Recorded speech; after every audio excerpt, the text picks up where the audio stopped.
Assalamualaikum warahmatullahi wabarakatuh. Halo anak-anak, perkenalkan nama saya Ibu Dian Rahmawati. Hari ini kita akan mempelajari tentang organisasi yang ada di UPTD SMPN 1 Klampis. Organisasi ini dinamakan OSIS atau Organisasi Siswa Intrasekolah. Mungkin kalian tidak mengenal ya apa itu organisasi ketika kalian berada di SD. Nah, sekarang kita akan mempelajari organisasi yang bernama OSIS. Apa itu organisasi?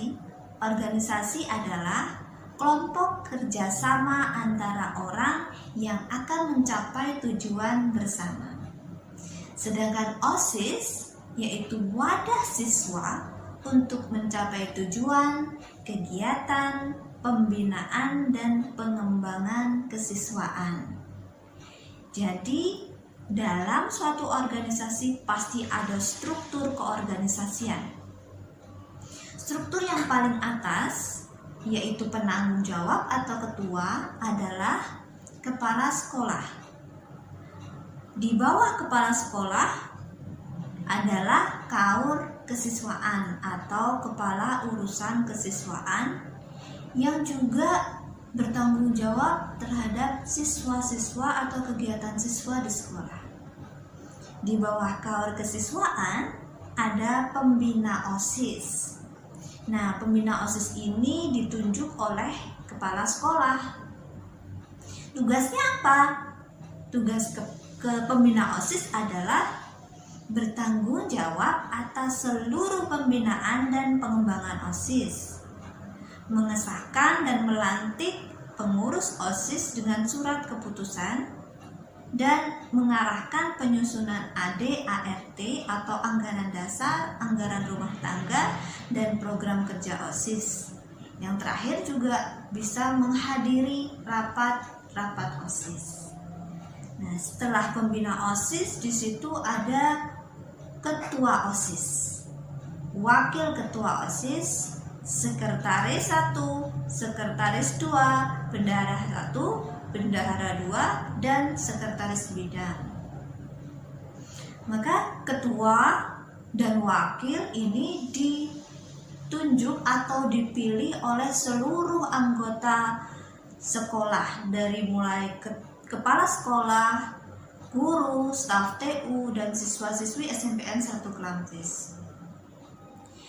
Ketua OSIS tugasnya yaitu memimpin organisasi dengan baik dan bertanggung jawab terhadap organisasinya.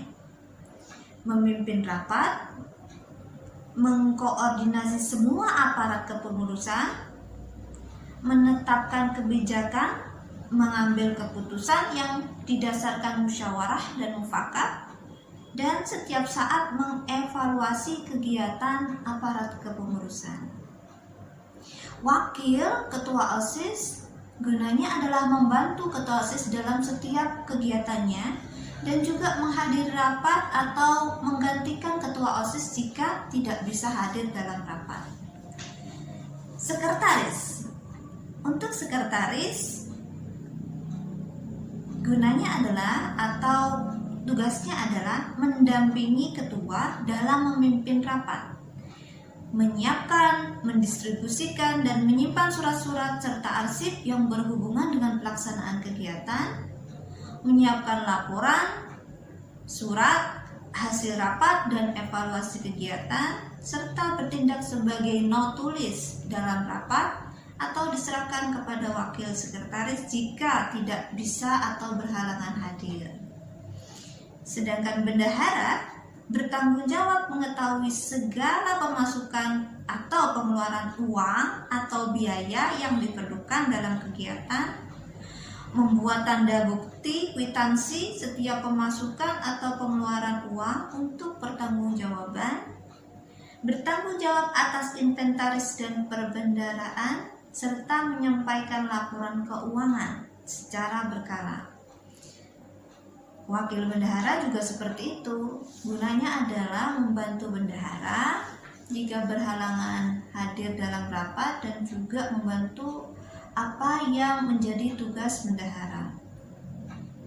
Kemudian sekretaris bidang bertanggung jawab atas seluruh kegiatan dalam bidangnya. Di sini ada 8 sekretaris bidang. Pertama adalah bidang ketakwaan terhadap Tuhan Yang Maha Esa, bidang kehidupan berbangsa dan bernegara, bidang pendidikan pendahuluan bela negara, bidang kepribadian dan budi pekerti luhur, bidang berorganisasi pendidikan politik dan kepemimpinan, bidang keterampilan dan kewirausahaan, bidang kesegaran jasmani dan daya kreasi siswa, serta bidang apersepsi, apresiasi, dan kreasi siswa. Nanti bidang ini mereka mempunyai tugas masing-masing. Misalnya, mereka mempunyai program harian, bulanan, atau tahunan. Bidang ketakwaan, mereka bisa mempunyai program seperti memperingati hari besar agama. Contohnya, Hari Raya Kurban. Atau mereka juga bisa mengadakan lomba-lomba yang bersifat keagamaan. Misalnya mengaji atau tartil, atau dai cilik, atau menghafal Al-Quran, dan lain sebagainya. Untuk program harian, mereka bisa mengadakan pengajian atau mengaji sebelum pelajaran dimulai, seperti itu ya. Kemudian bidang kehidupan berbangsa dan bernegara, mereka bisa membantu teman-teman mereka untuk petugas upacara belajar untuk upacara di hari Senin. Jadi mereka membantu untuk mengajari teman-temannya untuk petugas-petugas upacara. Kemudian melaksanakan bakti sosial, memelihara kelestarian dan keindahan lingkungan sekolah, ya. Misalnya ada bakti sosial atau kerja bakti di sekolah sebulan sekali dan lain sebagainya. Bidang pendidikan pendahuluan bela negara. Nah, ini melaksanakan PBB, contohnya melaksanakan wisata siswa, mendaki gunung, napak tilas, dan lain sebagainya. Ini juga bisa membantu program atau organisasi lain, misalnya kepramukaan.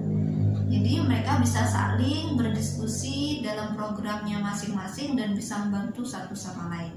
Kemudian bidang kepribadian dan budi pekerti luhur, melaksanakan tata krama siswa, melaksanakan kegiatan amal.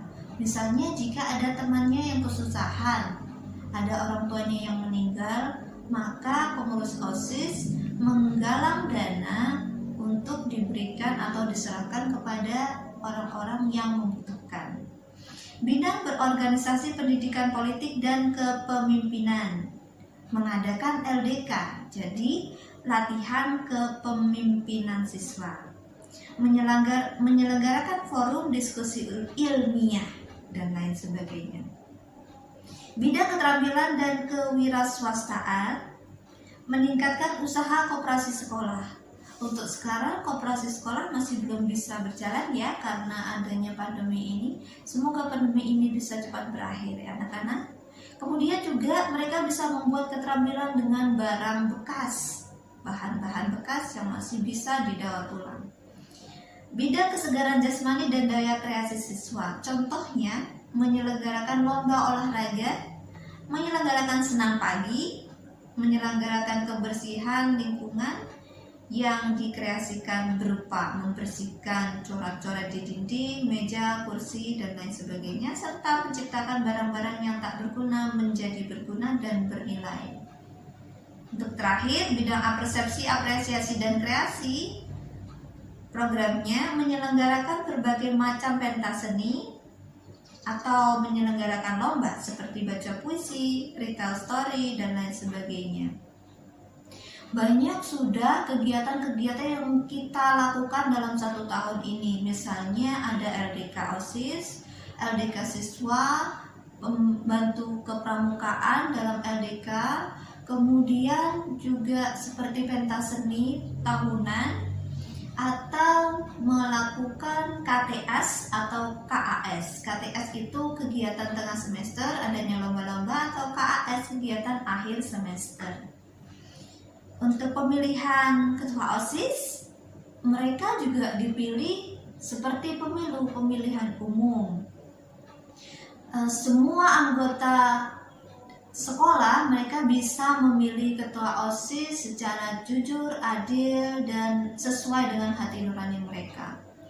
Jadi mereka dipilih seperti pemungutan suara, mencontreng kertas yang sudah disediakan, kemudian memasukkan ke kotak suara. Semua anggota, misalnya dari siswa, dari kepala sekolah, dari guru, dari staf dan siswa, mereka juga mencontreng kemudian memasukkan kertasnya ke dalam kotak suara, dan seperti pemilihan umum yang biasa dilakukan di selain di sekolah itu. Kemudian siapa saja yang bisa menjadi anggota OSIS, yaitu siswa yang cerdas, mempunyai prestasi baik di kelas ataupun di luar, secara akademik, secara keseniannya juga, kemudian mereka punya tanggung jawab, mental kepemimpinan yang baik, dan juga satu yang paling penting adalah mempunyai akhlak dan mempunyai budi pekerti luhur. Nah, mungkin itu saja yang bisa Mujian sampaikan. Semoga bagi yang ingin menjadi anggota OSIS, menjadi ketua OSIS, mau bergabung untuk memajukan sekolah, memajukan bakat-bakat siswa, silahkan bagi yang berminat bisa nanti menghubungi pembina OSIS atau nanti bisa didata oleh anggota OSIS yang lama. Semoga apa yang kalian lakukan berkah dan juga bisa membantu sekolah menjadi sekolah yang lebih maju dan unggul. Semoga pandemi bisa berakhir dan kita bisa beraktivitas seperti biasanya. Itu saja yang bisa saya sampaikan. Semoga bermanfaat dan bisa dimengerti. Wassalamualaikum warahmatullahi wabarakatuh.